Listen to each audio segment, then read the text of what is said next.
service après-vente de la F1. Gentlemen, start your engines and let's get ready to rumble! It's lights out, away we go. Verstappen gets an excellent start. Sebastian Vettel will need to cover him off. Kimi Raikkonen on the inside, and he's crashed with Verstappen. He's hit Vettel as well. Raikkonen is out before the first corner. He's gone into the Red Bull there as well. Carnage as Fernando Alonso gets involved. Raikkonen, yes, Vettel going backwards. He is off and looks to be out of it too.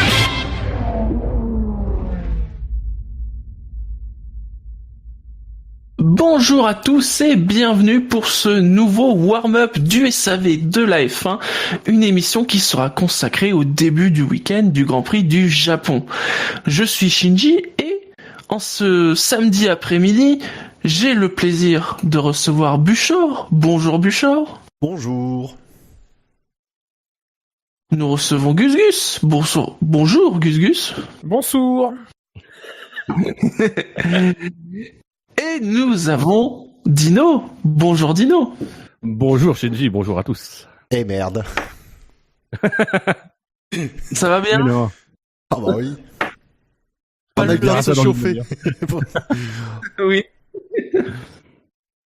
Même en différé, on commence en retard. c'est vrai. Fallait pas le dire. Non, mais En même temps, là, c'est parce que Dino est arrivé en retard. C'est pas ouais. vrai, je suis arrivé plus pour l'heure, je suis arrivé à 14h. Voilà, exactement. Donc, On c'est n'était arrivé pas en retard. obligé non plus de faire un point sur les super SAV d'or, dont on vous rappelle, vous pouvez toujours voter. C'est vrai. Jusqu'à début novembre. Oui, Vous avez ne le tardez temps. pas trop. Faites-le, c'est l'essentiel. Oui, notamment Bibiche, hein. On l'a à l'œil. Quel vote, hein, parce que... Hey, t'as compris, Moru?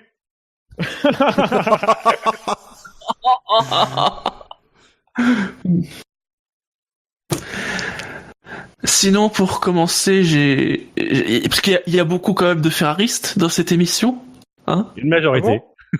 Il y en a Bon. deux, alors, Qui ça? qui me compte encore, même si vous savez très bien que dans 5 courses, ça ne sera plus le cas, hein. Il sera Moi, pas je ne savoir, vois que Loïs. Dino ici de ferrariste. Mais moi, je suis pas fan de Ferrari. Enfin, qui court sur mon compte Twitter depuis quelques Grands Prix, comprend bien que je suis pas fan de Ferrari. C'est dommage parce que je voulais vous demander si vous aimiez les stickers Panini, si vous aimiez le fait qu'il y ait des stickers Panini en plus sur la voiture, puisque la nouvelle livrée, bien évidemment, c'est juste des stickers en plus sur la Ferrari. Non, mais ça aurait pu être pire, quand même. Là, il faut leur donner... Ils ont pas renommé l'engagement de l'écurie en Scuderia Ferrari Mission Win Now. Tu Oui. vois Ouais. Voilà. Là, on aurait vraiment touché le fond. Ça aurait même pu être pire, encore pire, parce que je crois qu'Arriva Bene a remercié Philippe Morris parce qu'ils n'ont pas changé la couleur de la livrée. Il a dit, on a pu garder le rouge. Donc, en fait, mais c'est une grosse information, c'est-à-dire techniquement, apparemment, peut-être que dans le contrat, Philippe Morris peut changer la couleur. On va peut-être la faire grise avec. On peut peut-être changer le logo aussi. Ouais. Et donc ce message, no. Paquet de cigarettes cabré. Ouais. Win no. Un message qui semble avoir du sens, hein. Ah, on voit que ça l'a réussi à Ferrari. Ça l'a réussi.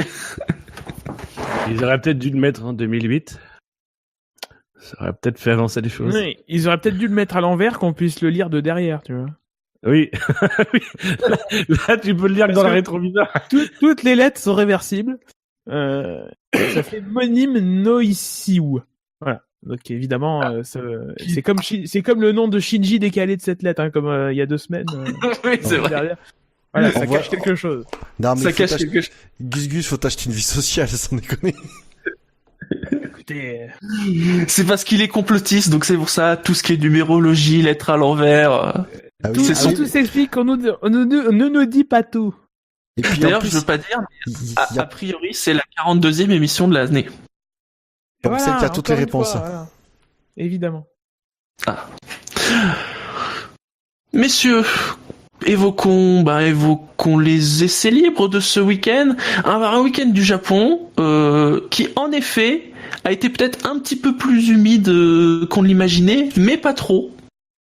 Oui, mais certains ont imaginé que ça serait plus humide et finalement, non. Et après- Attendez, mais il y a des essais libres au Japon? Et c'est libre ils étaient à quelle heure ce matin? Ils étaient à 5h du mat, les livres 3. Et hier, ils étaient beaucoup trop tôt. Beaucoup trop tôt. Ils devaient être à 3h du mat, un truc comme ça. C'est là où on remercie les journalistes qui nous répondent des résumés des essais libres. Oui. Attendez, il y a des résumés des essais libres? Bah, ce qui paraît, moi, j'en ai pas vu, donc Parce qu'il se passe des choses dans les essais libres. Rappelle-toi, Gus Gus, la glorieuse époque fanf1.com. Oh mon dieu. On se réveillait en trop de pines, on regardait. Tu sais, on se mettait des pinces à linge pour être sûr que les yeux restent ouverts. Arrête. Ça fait... Surtout qu'on soit fidèle à ce Ça qui s'est fait passé. ancien combattant. J'ai même pas 30 ans, arrête, ça suffit. Alors justement, est-ce que vous avez remarqué des choses pendant ces essais libres, ou en tout cas en lisant les résumés des essais libres? J'ai remarqué qu'il y a de plus en plus de pubs sur Next Gen. Non, c'est juste pour balancer une petite pique. Oh, les Mercedes sont devant. Les Ferrari sont derrière. Les Ferrari ne vont plus aussi vite qu'avant. Merci le deuxième capteur de la FIA. Ah, Oui, oui. D'ailleurs, alors cette histoire-là, moi, elle me fait un peu, elle me fait revoir un petit peu le film de la saison et notamment toutes les erreurs de Vettel. On se rappelle qu'il y avait déjà eu le premier capteur en tout début de saison et qu'il y avait déjà eu une petite baisse de régime de Ferrari. C'était reparti, je crois, à partir du Canada ou un truc dans le genre. C'était reparti à la hausse. Et je me demande en fait si Vettel n'avait pas anticipé, parce qu'on sait que Vettel aussi, il pense beaucoup. On se rappelle chez Red Bull, il avait dit sur son dernier titre, les gars, faut qu'on en profite, faut pas qu'on lâche, etc. Parce qu'il sentait déjà que ça allait basculer un petit peu.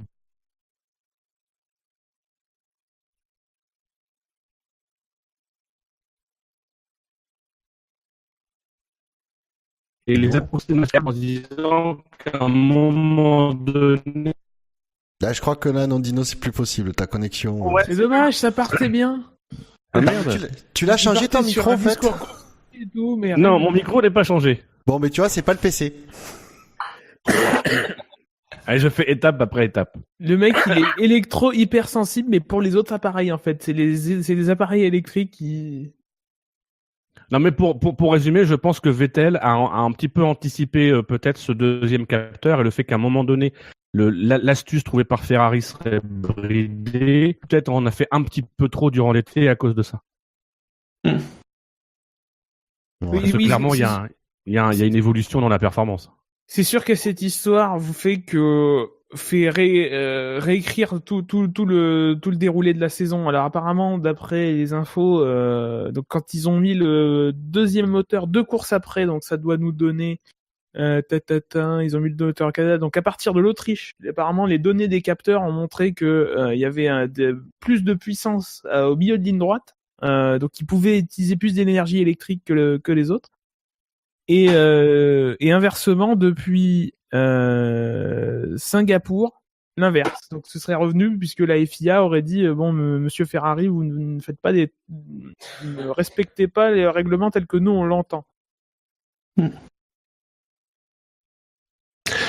Oh, sinon des essais libres plutôt studieux, on notera juste peut-être Hülkenberg qui choisit d'exploser sa voiture pile au bon moment, 3 minutes avant la fin des libres 3, 2 heures avant la qualif, c'est parfait.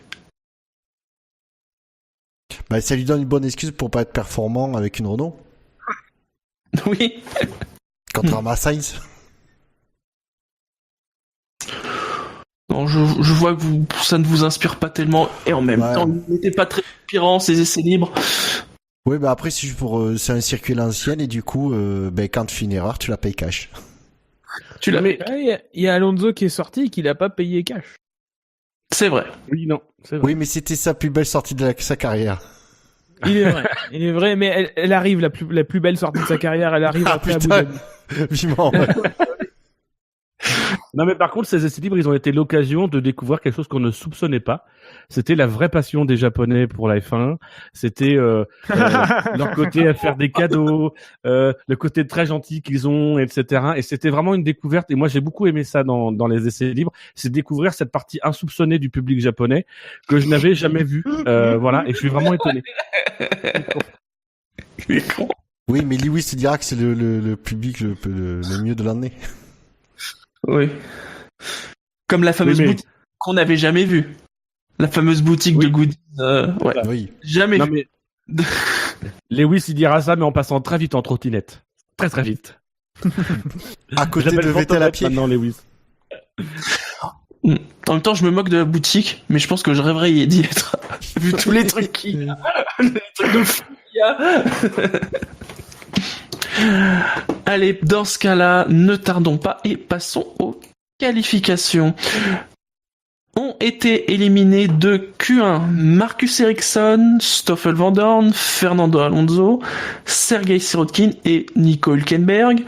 Alors Marcus Ericsson, c'est celui qui s'est distingué lors de cette Q1. Lui aussi, en explosant bien sa voiture. Bien comme il faut.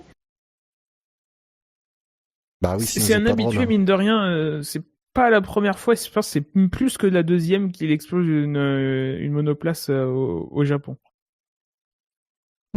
Donc ça montre qu'en ce moment, malgré tout ce qu'on dit, voilà, il est en surconduite. Alors lui dit que le fait qu'il suive Bottas, ça l'a déventé, etc., etc.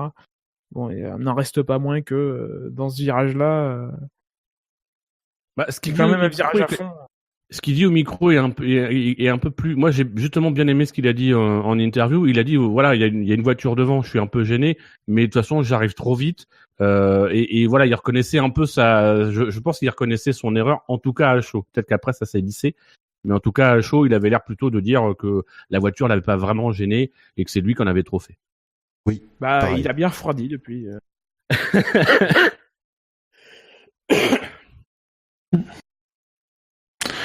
Sinon, les McLaren, 18-19. Et Alonso toujours devant. Ça, par contre. C'est même plus drôle. Ouais. C'est le 22e Grand Prix de suite, du coup, qu'il est devant Van Dorn. Oui. Wouhou, 18e. Battu par les Williams. Oui. Alors, Hülkenberg qui est que 16e.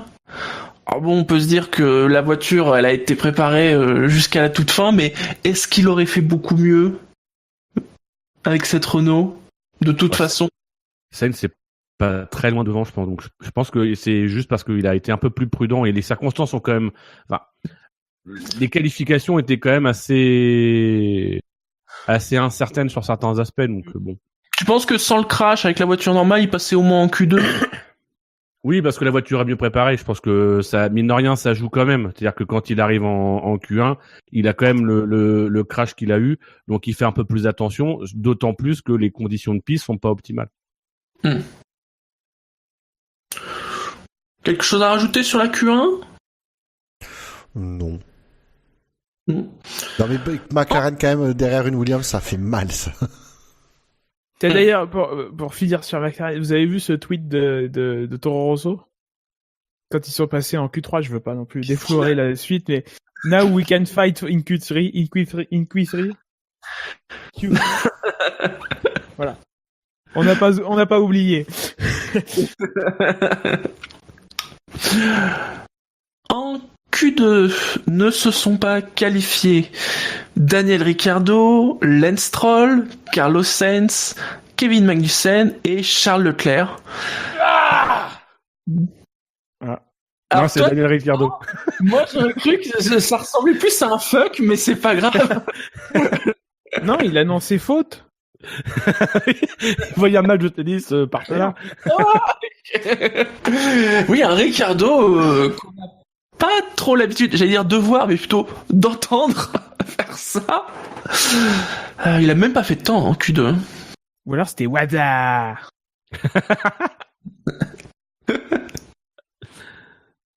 On sent la frustration et en plus visiblement en interview derrière c'est pas centré sur Renault, hein. C'est vraiment centré sur cette succession de malchance chez Red Bull. Et faut dire que comme par hasard. C'est-à-dire que là, il y avait une statistique, ça fait 10 Grands Prix, je crois que Verstappen, il est devant Ricciardo en qualif. Oui. Je pense qu'à un moment donné, du côté de l'équipe, il y a clairement un pilote qui est mieux traité que l'autre. Et là, on voit vraiment qu'en termes de fiabilité, c'est une catastrophe pour Ricciardo. Il y a quasiment pas un Grand Prix où il est exempt de problèmes techniques, quoi. Moi, tu parles de hasard, moi, ça me fait bien marrer. Alors, regarde, le numéro de Ricciardo, c'est quoi? C'est le 3. Voilà. La saison, elle débute, quand ça? En mars. Le 3. Et en plus, en Australie. Donc, Ricciardo. Donc, tu vois, ça veut tout dire. Ça veut, voilà. Bien sûr. Non, on a parlé de gros bide avant l'émission à un moment, non? Non, mais on peut. Et tu t'es exclué, on est content que tu reviennes dans le camp des gros bides. Oui. On peut arrêter la rubrique astrologie, s'il vous plaît. Et revenir à la F1. Non, sinon, donc. Tout le monde le sait, tout le monde le dit. Leclerc, c'est en Q2 ou c'est plutôt qui fait son 360? C'est en Q2.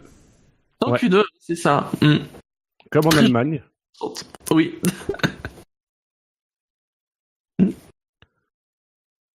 Très très beau, mais je pense que Leclerc, moi je suis fan. Il a montré son mécontentement à la radio avec le.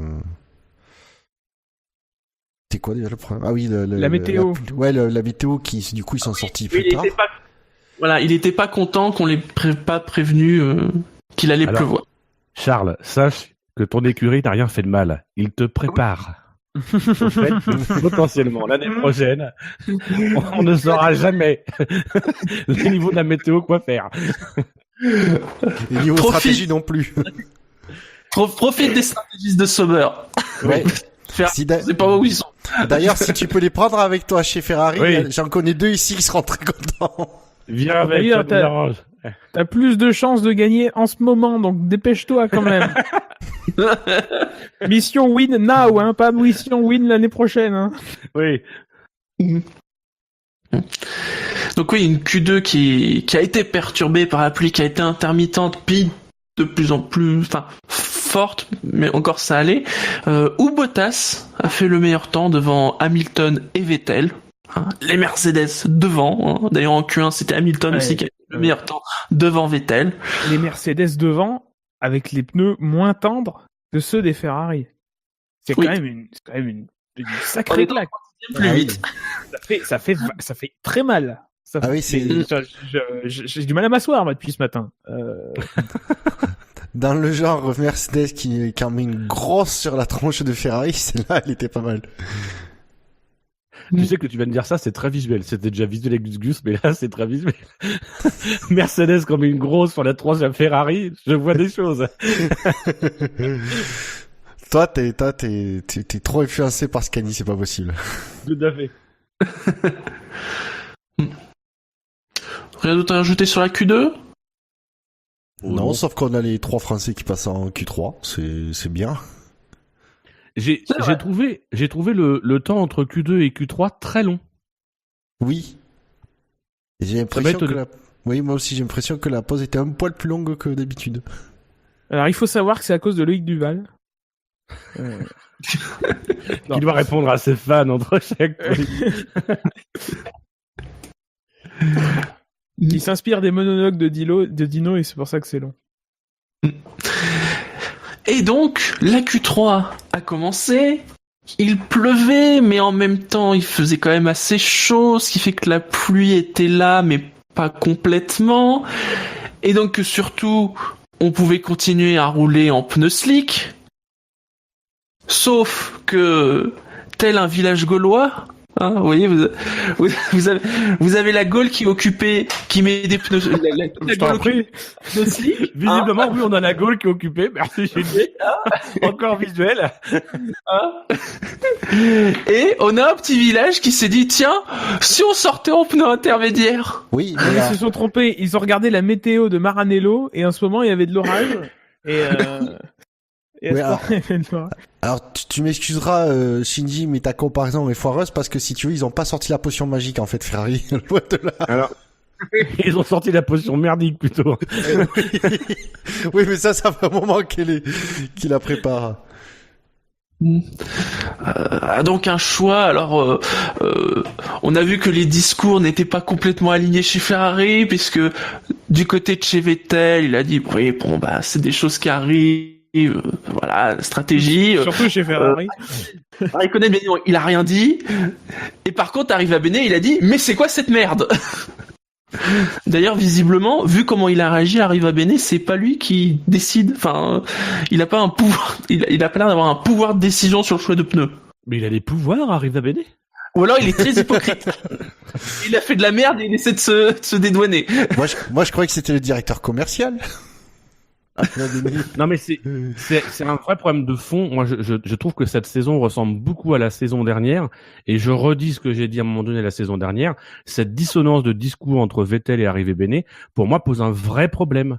Je pense vraiment qu'il y a un vrai problème de direction dans cette équipe et qu'ils sont ils ont du bon matériel, techniquement ils sont bons, mais en termes d'équipe, Hamilton le dit après la qualif, on est la meilleure équipe au monde. Et oui, c'est la meilleure équipe au monde et ils ont tout compris, là où Ferrari n'a rien compris. Et je pense que la tête d'Arriva Bene doit être mise sur le bio parce que c'est lui le premier responsable.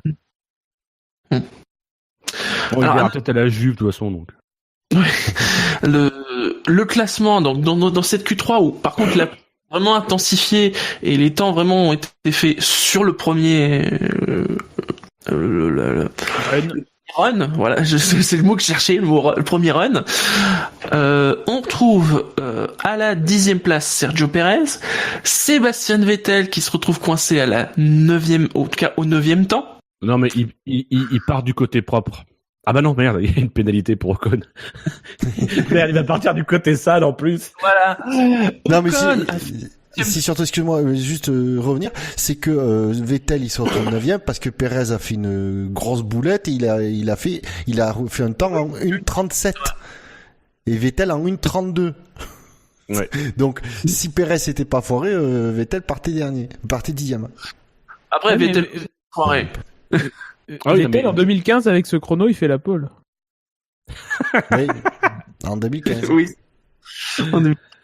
Donc Ocon qui fait le 8e temps, lui partira 11e puisqu'il a eu 3 places de pénalité parce qu'il a pas assez ralenti justement en libre 3 lorsque Hülkenberg s'est sorti. Il a pas assez ralenti, donc 3 places de pénalité. Donc il partira 11e sous drapeau rouge. Pour rappel, c'est ce que la pénalité qu'avait eu Ricciardo en Australie. On trouve ensuite les 2 Toro Rosso. Donc comme quoi, quand on disait non mais vous allez voir à Suzuka, notre moteur, il a gagné 400 chevaux, vous allez voir. Parce que c'était pas très certain quand on voyait les essais libres et tout ça, mais il faut reconnaître, Pierre Gasly est 7e et Hartley est 6e. Romain Grosjean se place à la 5e place, Kimi Raikkonen est 4e, Verstappen 3e, et la première ligne, c'est une première ligne Mercedes avec Bottas 2e et Lewis Hamilton 1er. C'est bien, mais là aussi, Bottas a laissé passer Hamilton, là aussi bizarre. Pardon. Pour revenir sur Ferrari, on voit quand même avec Raikkonen que la situation était sauvable et que Vettel a vraiment chié sa qualif parce que ok, il y a le mauvais choix de pneus, mais derrière il a pas non plus assuré lui au volant. Il en a encore une fois, je pense, fait un petit peu trop. On l'a vu sortir, etc. Et donc il est 9e aussi de sa responsabilité, ce qui justifie aussi son discours, qui est dire j'accuse personne. De toute façon, je peux pas, sinon je vais me prendre des tartines dans la gueule. Oui. Alors qu'il aurait très bien pu accuser Ericsson, quoi. Totalement. Parce que sans Ericsson, bah voilà, on fait ça 3, 4, 5 minutes plus tôt, et puis il y a le temps de faire 2 tentatives, et on n'en parle pas, et il fait, 3e loin des Mercedes, hein, bien sûr, parce qu'il faut pas déconner, mais... Non, sinon, les Toro Rosso, belle qualif. Oui, moi j'adore comment on nous annonce la puissance gagnée, tu sais. T'as 28 chevaux en course et 35 en qualif, c'est des chiffres bruts qui ne veulent absolument rien dire. Parce que si t'en gagnes à quel régime moteur, sur quel mode de moteur, etc., etc. Si t'en gagnes 35 au régime maximum, mais que t'en perds 50 à bas régime, déjà ça rend ton moteur complètement impilotable et... Non mais c'est surtout qu'à un moment donné, avoir des chiffres aussi précis, personne ne se doute que c'est que c'est pas les vrais chiffres. Je veux dire, Oui. mais plus de 20 ans après, on a toujours pas les vraies puissances des moteurs de F1, alors que c'est des trucs qui ont, je veux dire, s'il y a plus de secret à garder, quoi. On les sait toujours pas. Tu Si, crois t'as que les chiffres vraiment? de BMW. Ah ouais? BMW, ils ont publié des papiers sur tout leur moteur là, sur leur dernière ère là, qui a duré 10 ans. Et effectivement, il y a des vrais chiffres dedans. Enfin après, Ah, bah c'est le seul alors. Hein. c'est leur parole contre. Donc, oui. Je crois qu'Honda avait fait pareil aussi, mais sur la période d'avant, hein, parce que. Oui, mince. Justement. Ils allaient Non, pas ils auraient trop il y honte. avait 0 dessus, quoi. Ils sont sur le bon moteur, ils ont un chiffre sur leur console. Tu vois ce chiffre avec les chevaux? Et ils prennent un post-it, et ils collent dessus, ils disent ça c'est le chiffre que tu diras. Voilà. Les gars, on a fait les chiffres, on vous rassure, c'est pas du binaire hein, sur la feuille, hein, c'est... Jamais de post-it, d'accord hein. Non, mais sincèrement, c'est une belle performance de la part de Honda. Après, faut pas non plus la retirer du fait qu'ils sont à domicile, que visiblement ils veulent aussi marquer les esprits, qu'il y a une espèce de communication et de volonté aussi de rassurer par rapport à Red Bull pour l'année prochaine.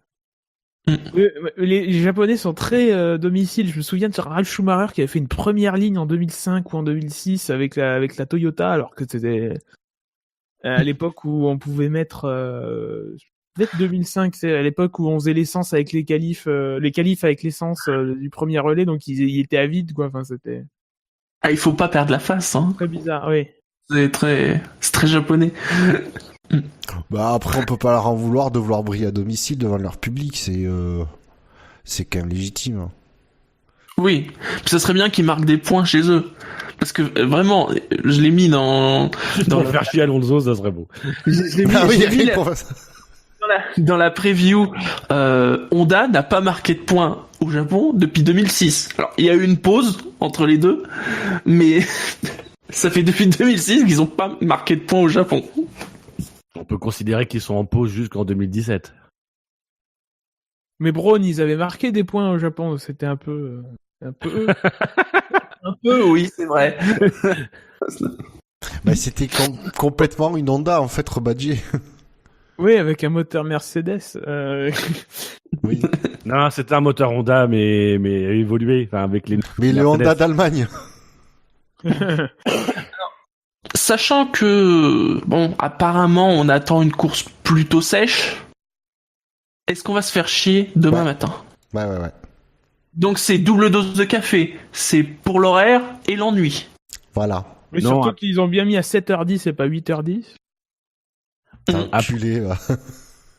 Oula. Mon dimanche matin, putain.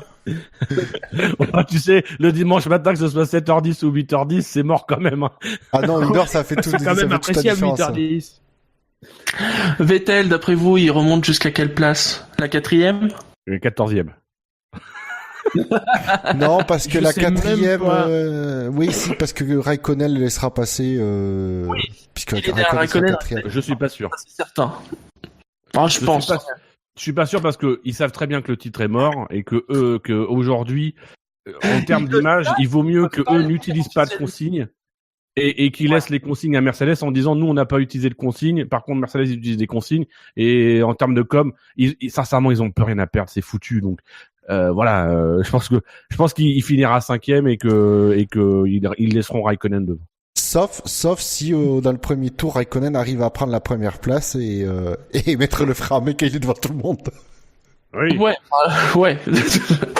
Non, ils feront jamais ça, c'est trop intelligent. Surtout, si t'es pas à Suzuka, c'est facile de doubler le premier virage de Suzuka.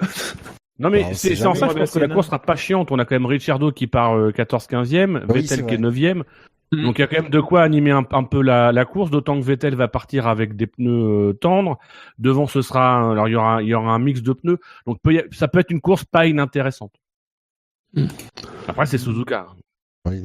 Moi, je vois malheureusement un petit cavalier seul de Mercedes, très Oui, sympathique, carrément. qui nous rappellera les plus belles heures des saisons 2014, 2015, 2016. Avec Hamilton, 2017. 2018. Non, quand même pas, mais bon. avec Hamilton juste derrière. Et juste derrière lui, sa défense armée en tant que Bottas. Voilà. Allez, on va quitter. La sonnerie a retenti. Bonne course à tous. Préparez le café, Ouais. le thé, tout ce qui vous permettra de rester éveillé. C'est vrai que 7h10, c'est tôt quand même. Bon courage Je pour regarde le en réveil. replay. Hein. Puis en plus, il va faire sec, donc la course va être normale. C'est pas comme s'il y avait un déluge, que le truc durait 4 heures et tout. Ouais, alors les déluges à Suzuka, Attendez. moi perso, j'évite maintenant. Hein. Météo France a dit qu'il allait faire sec. Ferrari va partir en pneu pluie. Allez, on souhaite à tous une bonne course. N'oubliez pas de voter pour le quintet plus ou moins après la course. Et on se retrouve lundi soir pour le SAV d'après-course. Salut, Et mangez salut. des pommes. Salut à tous. Mangez des Salut. pommes. Salut. Bip.